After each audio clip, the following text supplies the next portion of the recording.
हाय दोस्तों, मेरा नाम है नीलेश कुशवाहा। स्वागत है आपका मेरे YouTube channel Bajrang pharmacy solution में।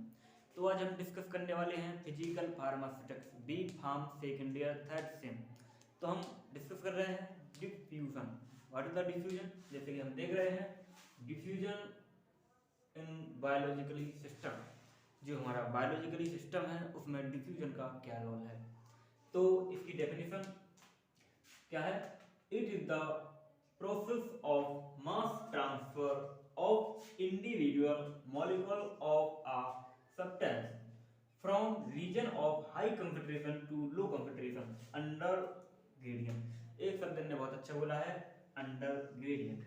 अंडर ग्रेडियंट का मतलब होता है कि जो हमारी ड्रग्स होती है, ड्रग्स हमारी बॉडी में पहुंची, स्टमक में पहुंची, तो उसका जो मूवमेंट है वह पर्टिकुलर एरिया पे कैसा हो रहा है उसको हम कहते हैं ग्रेडियंट। समझते हैं क्या होता है?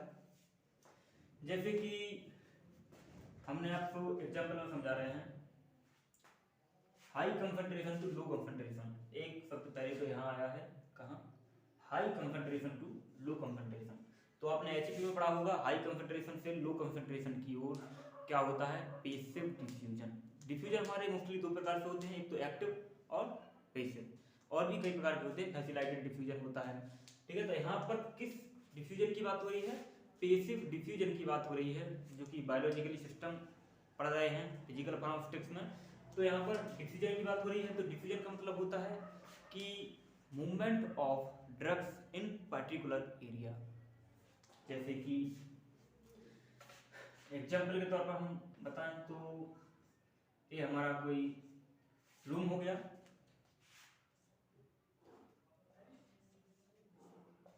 और ये भी हमारा रूम हो गया। ये हमारा जो रूम था इसको मैंने फर्स्ट नाम दिया है, ये हमारा जो रूम था उसको मैंने सेकंड नाम दिया है।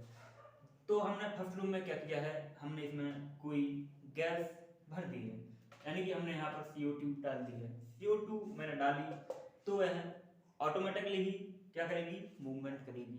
और मूवमेंट करेगी तो कहाँ जाएगी? यह दूसरे कंपार्टमेंट में जाएगी। ठीक है, तो क्या होगा? जब हमारी गैस इसमें गई, कोई एनर्जी लगी? नहीं लगी, क्योंकि जो हमारा जो मूवमेंट हो रहा है वह हाई कंसंट्रेशन से लो कंसंट्रेशन की ओर हो रहा है। यानी कि एग्जाम्पल के तौर पर हम आपको बताएं, मैंने किसी छत पर कोई ड्रम में बॉल डाल दी, और बॉल जो मैंने डाली है वह बॉल नीचे आई है, छत से नीचे। तो जो पानी छत से नीचे आ रहा है, एनर्जी लगेगी? नहीं, उसमें कोई एनर्जी नहीं लगेगी। जब हम नीचे से ऊपर जाएंगे या किसी पानी को ऊपर से नीचे भेजेंगे तो उसमें एनर्जी लगती है। जो हमारी हाई कंसंट्रेशन से लो कंसंट्रेशन की ओर बात हो रही है तो इसमें कोई एनर्जी नहीं लगती है। यानी कि आपने देखा होगा, स्कूल कॉलेज में देखा होगा, कोई सर्कल होता है, किसी को यहाँ बैठा देते हैं, कोई पर्सन है, पर्सन को यहाँ से यहाँ खिसकते यहाँ आता है, आ जाता है, कोई एनर्जी नहीं लगती है, आराम से आ जाता है। तो क्या कहते हैं?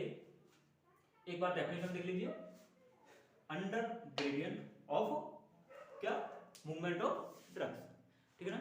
तो आगे बात करते हैं हम, यानी कि समझ लीजिए, जैसे कि आपने PCM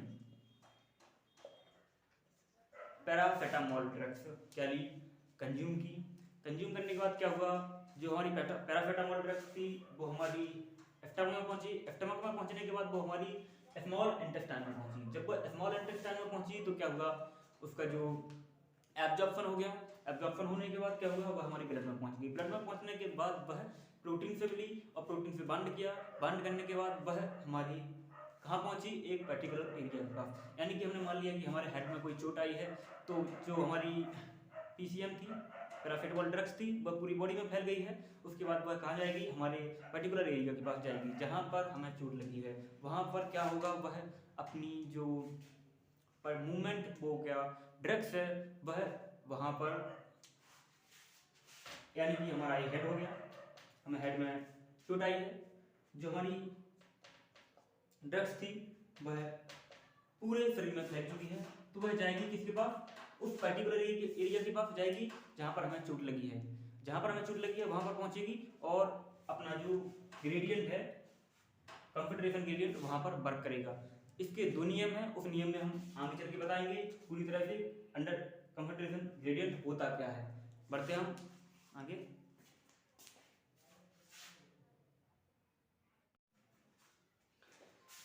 तो हमारा जो डिफ्यूजन का फर्स्ट लॉ था वो क्या कहता है, इस first law of diffusion, it states that the rate of diffusion of a solute molecules through a barrier is proportional to the concentration gradient, जिसमें से J बराबर dm अपॉन dt, और इसको दूसरे नाम से इस तरह से भी लिख सकते हैं, J बराबर d dc अपॉन dx, जिसमें से J का मतलब होता है flux of a component rate of diffusion and dt time taken and d diffusion constant होती है, dc upon dx concentration gradient.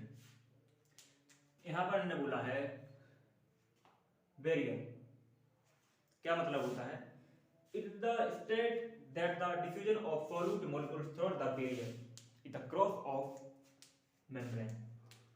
मतलब कहने का मतलब इनका ये है, अगर हम आपको बताएं कि क्या होता है कि molecules move to high concentration to low concentration, तो मतलब क्या होता है कि जितना हमारा क्या होगा ग्रेडियंट कंसंट्रेशन या कंसंट्रेशन ग्रेडियंट जितना डिफरेंस होगा रेट ऑफ डिफ्यूजन उतना ही ज्यादा होगा। बस इनका कहने का मतलब यही है। वो कैसे, जैसे कि क्या है,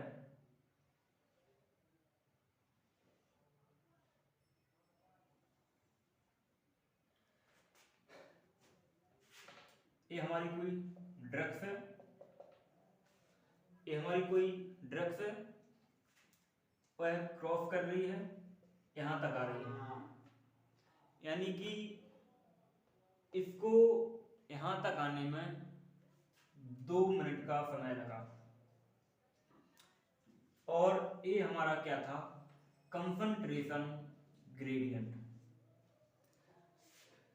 यानी कि जो हमारा कंसंट्रेशन ग्रेडियंट है उसको हम डिफरेंस करते हैं, उसमें डिफरेंस करते हैं, यानी कि हमने अपना कंसंट्रेशन ग्रेडियंट बढ़ा दिया। तो अब कितना टाइम लगेगा आने में, कम टाइम लगेगा, क्योंकि जो हमारे ड्रग्स के मॉलिक्यूल्स हैं जब कंसंट्रेशन ग्रेडियंट डिफरेंस हो जाएगा तो जो ड्रग्स के या ड्रग्स का मूवमेंट है वह उतना ही ज़्यादा हो जाएगा। अब यहाँ पर कितने टाइम से आ रहा है, कुल 30 सेकंड, यानी कि इनका कहने का मतलब ये है कि जो हमारा कंसंट्रेशन ग्रेडियंट है वह जितना डिफरेंस होगा मूवमेंट उतना ही ज़्यादा होगा, यानी कि जो हमारी ड्रग्स है वह बॉडी में उतनी ही जल्दी मूवमेंट करेगी और पर्टिकुलर एरिया तक जल्दी पहुंचेगी। जब ये हमारी सेल हो गई है, ठीक है, ये हमारी सेल हो गई है, जब पैरासिटामोल ड्रग्स हमारी कहाँ गई, इस सेल के पास पहुंची,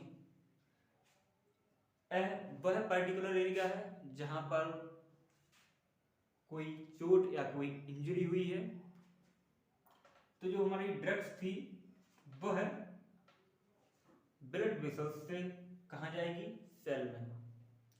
तो यह हमारा बैरियर हो गया है, इनने यहाँ कहा था बैरियर कहा था, ये हमारा बैरियर है जो कि रोक रहा है किसको, जो हमारा ब्लड है वह इसमें जा रहा है, और इसी बैरियर को हम इस जो यहाँ पर लेयर है सेल की आउटर लेयर होती है उसको इन्होंने बैरियर कहा है। यह पर्टिकुलर एरिया या कोई भी सब्सटेंस हो उनको आने जाने से रोकती है, सबको नहीं रोकती है, कुछ ही सब्सटेंस ऐसे होते हैं उनको रोकती है। तो यह रोकने का काम करती है, एक बैरियर का काम करती है जिसको इन्होंने बैरियर नाम दिया है। उसके बाद जो हमारी ड्रग्स थी वह इससे निकलेगी, आगे बढ़ेगी, आगे बढ़ने के बाद उस सेल में पहुंच जाएगी, उस सेल में पहुंचने के बाद वहां पर जाकर के डिफ्यूज करेगी, डिफ्यूजन उसका वहां होगा जहां उसकी जरूरत है। तो जो हमारा कंसंट्रेशन ग्रेडियंट है उस मूवमेंट, जो हमारी मूवमेंट हो रही है ड्रग्स की, ये हमारी ड्रग्स है, ये हमने मान लिया ये हमारी यहाँ पर ड्रग्स है, और ये हमारा क्या है, सेल है। जो हमारी ड्रग्स है, जिस तरह से यहाँ ब्लड वेसल से सेल में मूवमेंट कर रही है, उसको हम क्या कहते हैं, रेट ऑफ डिफ्यूजन। फिर से बता रहे हैं, जो हमारी ड्रग्स है वह मूवमेंट कर रही है सेल की ओर, तो उस डिफ्यूजन को हम क्या कहते हैं, रेट ऑफ डिफ्यूजन। और जो हमारी आउटर लेयर होती है, बैरियर का काम करती है, उसे हम कहते हैं, जो प्रोटेक्शन का काम करती है उसे हम कहते हैं बैरियर। तो जो हमारा कंसंट्रेशन ग्रेडियंट है वो क्या वर्क करता है, जितनी ज़्यादा हमारी कंसंट्रेशन ग्रेडियंट होगा, मूवमेंट हमारी या डिफ्यूजन हमारा उतना ही ज़्यादा होगा। कंसंट्रेशन ग्रेडियंट का मतलब होता है जो हमारे यहाँ पर ड्रग्स के मॉलिक्यूल्स हैं वह जितनी ज़्यादा होंगे, जितनी ज़्यादा मात्रा में होंगे, तो क्या होगा, हमारी जो मूवमेंट है उतनी ही ज़्यादा होगी ड्रग्स की। मतलब जो हमारी ड्रग्स है वह उतनी ही स्पीड से सेल में जाएगी। कहने का मतलब हमारा यही है, ठीक है।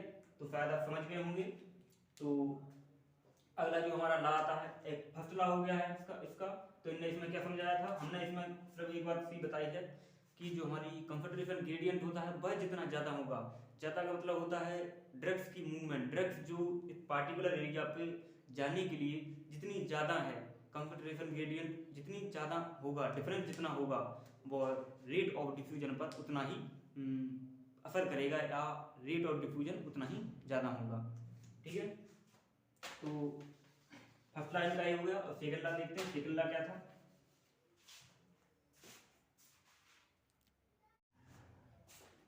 तो जो हमारा सेकंड ला है, ठीक है, fifth second law of diffusion का क्या कहता है।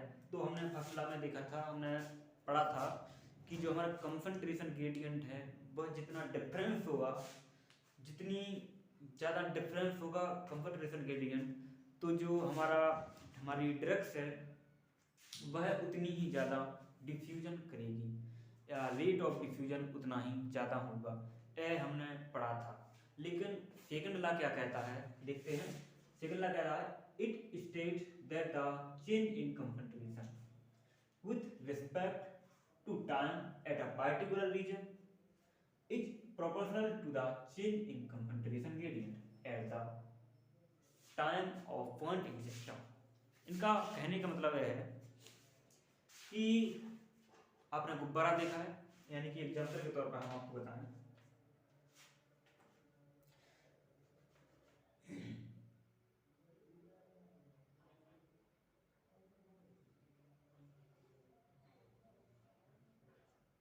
मान लीजिए कोई मेरा गुब्बारा है, और मैंने जो दूसरा गुब्बारा है वह लगाया है, इस पे जोड़ दिया है।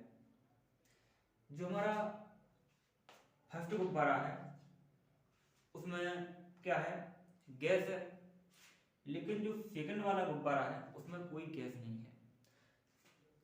तो जब हम इससे ज्वाइंट कर देंगे, और इन दोनों को ज्वाइंट करने के बाद क्या इनमें कोई डिफरेंस आएगा? जी बिल्कुल आएगा। जिसमें हमारी गैस थी वह गैस इसमें चली जाएगी। कितनी जाएगी? आधी चली जाएगी ना। तो उसी की बात यह कह रहे हैं कि change in concentration gradients at that point in the system एक टाइम, रेट ऑफ टाइम पर भी डिपेंड करता है। इस लॉ जो है हमारा second law dc upon dt बराबर dc अपॉन dx। मतलब कि हमने आपको बताया है कि एक हमारा पर्टिकुलर पॉइंट, यानी कि जहाँ पर हमें ड्रग्स पहुँचानी है, जो किसी भी डिसीज की अगर हमने कोई भी टैबलेट खाई है तो वह हमें पर्टिकुलर एरिया पर पहुँचानी है जहाँ उसकी ज़रूरत है। उस जगह पर ड्रग्स का पहुँचने के बाद क्या होगा कि जो हमारी सेल थी और जो हमारे ब्लड है या ब्लड वेसल्स है तो जो हमारी ड्रग्स है वह सेल में जाएगी। वह कैसे जाएगी? जितनी ज़्यादा हमारी यहाँ पर ड्रग्स होगी, जितनी ज़्यादा हमारी ड्रग्स होगी, और हमने यहाँ पर आपको समझाया भी है कि जितनी ज़्यादा हमारी ड्रग्स होगी उसकी कंसंट्रेशन कैसी जाएगी। अगर मान लो मेरी 5 है, यहाँ पर 5 ड्रग्स के वो ड्रग्स के या मोल्स हैं, ठीक है, सॉल्यूट हैं, तो क्या है, मेरा एक चला जाएगा, यहाँ पर 3 बचेंगे या 4 बचेंगे, फिर एक चला जाएगा, यहाँ पर हमारे 2 हो जाएंगे, यहाँ पर हमारे 3 बचेंगे, फिर एक चला जाएगा, यहाँ पर हमारे 3 हो जाएगा, यहाँ पर हमारे 2। तो मतलब चेंजिंग आएगी, चेंज आएगा हमारे किसमें, जो हमारी ड्रग्स है उसमें, उसकी चेंजिंग या मूवमेंट्स में चेंजिंग आएगी, या कंसंट्रेशन ग्रेडियंट में चेंजिंग आएगी। कंसंट्रेशन ऑफ ड्रग्स है, कंसंट्रेशन में उसकी चेंजिंग जरूर आएगी। उसी चेंजिंग की बात कर रहे हैं, चेंज इन किसमें, पॉइंट इन द सिस्टम। जो हमारी पॉइंट है, एक पर्टिकुलर सिस्टम का एक पॉइंट है जहाँ पर ड्रग्स पहुँचनी है, तो उस समय जब वो ड्रग्स पहुँचती है तो क्या होता है कि जो हमारी ड्रग्स पहुँचने के बाद क्या होगा कि चेंजिंग होगी मूवमेंट में, कंसंट्रेशन ग्रेडियंट में, रेट ऑफ डिफ्यूजन में भी चेंजिंग आएगी। यह उसी की बात कर रहे हैं, ठीक है। तो इसकी एप्लीकेशन देख लेते हैं, एप्लीकेशन भी पूछ लेते हैं।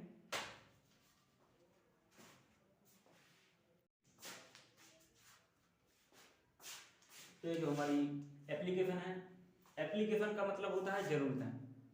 हमें डिफ्यूजन की जरूरत क्यों पड़ी, डिफ्यूजन है वह हमारे किस तरह से मदद देता है, या उसकी ज़रूरतें हमें क्या क्या हैं। तो डिस्ट्रीब्यूशन की जरूरत क्या है हमें, release of drugs from dotted form, ठीक है। उसके बाद डिस्ट्रीब्यूशन ऑफ ड्रग्स, उसके बाद प्रेडिक्शंस ऑफ एब्जॉर्प्शन। इन 3 है हमारी मोस्टली 3 एप्लीकेशन है डिफ्यूजन की, और जो हमारी डिफ्यूजन है वह इन्हीं तीनों कंडीशन पर वर्क करता है, ठीक है।